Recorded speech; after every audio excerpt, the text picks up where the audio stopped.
Well, welcome back, everyone. If you live in Putnam County, you might want to know some important information, and we have Putnam County Commissioner Tim Wehri here to talk about ditch cleaning. So welcome, Tim. Well, thank you very much, Chris, and thanks for having us today. Yeah, my pleasure. All right, so what do the people of Putnam County need to know about this?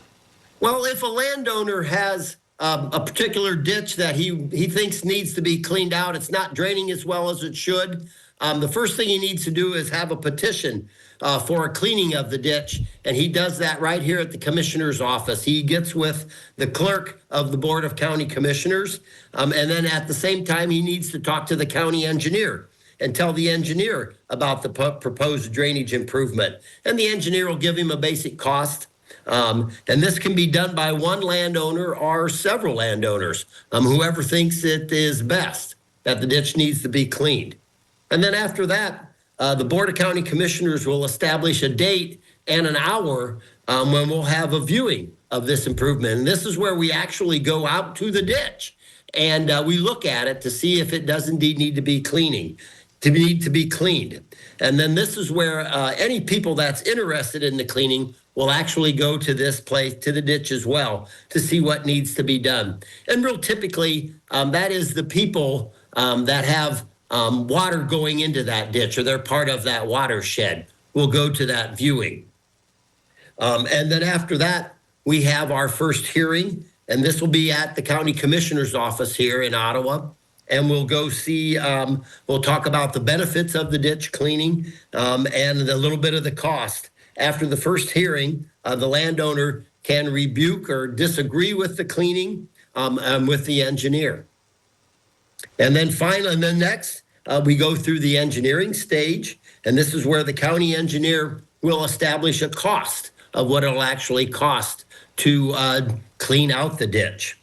And then lastly, we go to the final hearing, and this is where the landowners come into the county commissioner's office again, and they'll have a good estimate about what the ditch is going to cost to get cleaned, and they can talk to the commissioners about whether it should happen or not. But in the end, it's just the commissioners that have the final say on whether the ditch will get cleaned out or not. All right, so this is more not something that happens probably year long. It's probably more of a summertime when the weather's nice, I'm guessing, right?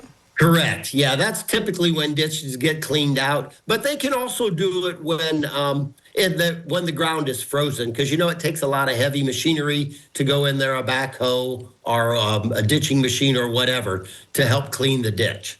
Right. So does it matter if you're living, like, let's say, in a town, or does it specifically have to be in the country, or does it matter at all? Typically, it's in the country. It's a farmer whose ditch isn't draining very well anymore. The water doesn't get away from his property. And so he needs his ditch cleaned. Real typical, it's a farmer or a landowner.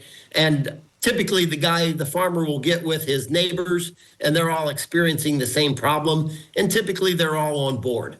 Yeah, so this could be a big process, I would think, because there's a lot of procedures that are involved with that, going through one step to the next step to the next step, and then getting the final approval. So the big machines are used for something like this, right? Oh, absolutely. And farmers plant crops in that ground, and they don't want the soil compacted, because the compacted soil won't grow crops very well. So it needs to be done in a timely manner when it's dry. So, and you did mention there would be a cost usually. Is there always a cost to that, or does it sometimes get waived? Well, about 80% of the ditches in Putnam County already are on a maintenance plan, and that's where the county assess a little bit of money every year to the individual landowners, and that gets in an account. And then every 10 years or 15 years, whatever it takes for the ditch to be cleaned, then that money is used to clean the ditch. So some of that maintenance money is in an account already, and it gets used to clean the ditch. It does affect everybody in the long run with the cost of food, the cost of, whatnot, and definitely the farmers that are out there as well. So, yeah, absolutely. It affects a lot of people. Yeah. It's not untypical to have 50 people involved in a ditch cleaning, because a ditch goes very long. It goes a very long ways, and it involves a lot of people. Yeah. Well, thanks so much for coming on today. I really appreciate it. Well, you're very welcome, Chris. Thanks for having me on. All right. You have a great day. You too. Well, don't go away because we have more when we return.